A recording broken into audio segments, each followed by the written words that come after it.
আসসালামু আলাইকুম এভরিওয়ান, কেমন আছেন সবাই? আশা করছি সবাই অনেক ভালো আছেন। আবারও ঈদ মোবারক, ঈদের অনেক অনেক শুভেচ্ছা আপনাদের।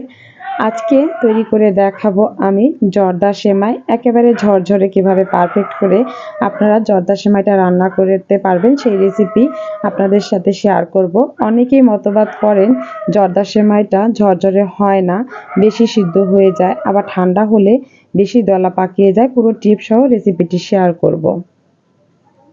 জর্দা সেমাই রান্না করার জন্য প্রথমে আমি এখানে সেমাই নিয়েছি, আর আমার সেই সেমাইটা কিন্তু ভালো ভাজা ছিল। প্যাকেটের সেমাই অতিরিক্ত ভাজা ছিল, তারপরও আমি ঘি দিয়ে হালকা একটু ভেজে নেব যাতে টেস্টটা বাড়ানোর জন্য। প্রথমে আমি একটি পাত্রে দিয়ে দিচ্ছি ঘি। এখানে আমি 3 টেবিল চামচ ঘি অ্যাড করে দেব প্রথমেই। ঘিটা দিলে হালকা গরম হলে আমি এখানে ড্রাই ফ্রুটস দিয়ে দিচ্ছি, কাজু বাদাম, কাঠবাদাম আর কিশমিশ। আর দিয়ে দিচ্ছি 3টা এলাচ, 2টা দারচিনি আর একটা তেজপাতা। ভালো করে নেড়েচেড়ে এটা ঘ্রাণ বের হওয়া পর্যন্ত আমি অপেক্ষা করব।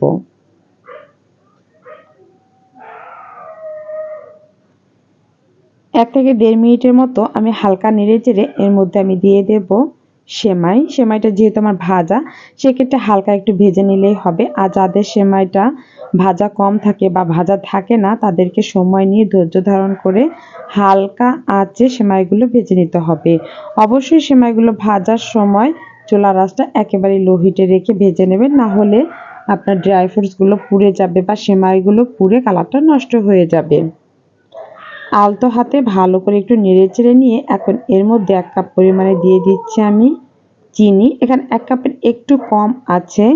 মিষ্টিটা যারা পছন্দ করেন যেরকম সে অনুযায়ী অ্যাড করে দেবেন, বাড়িয়ে বা কমিয়েও অ্যাড করতে পারেন। আমি এখানে 1 কাপের একটু কম চিনিটা অ্যাড করেছি। আবারও ভালো করে একটু নেড়েচেড়ে ভেজে নিচ্ছি। চিনি দিয়ে এভাবে সেমাইগুলো ভাজলে কিন্তু সুন্দর একটি ক্যারামেলের ফ্লেভার পাওয়া যায়। 1 থেকে 2 মিনিটের মতো আলতো হাতে ভালো করে নেড়েচেড়ে সেমাই এবং চিনিগুলো একসাথে ভেজে নিচ্ছি।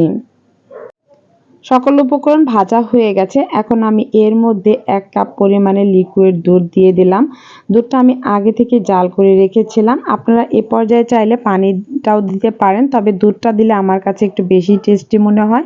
এজন্য আমি 1 কাপ পরিমাণে এখানে লিকুইড দুধটাই ব্যবহার করেছি। লিকুইড দুধটা দিয়ে আমি ঢাকনা দিয়ে ঢেকে দেব।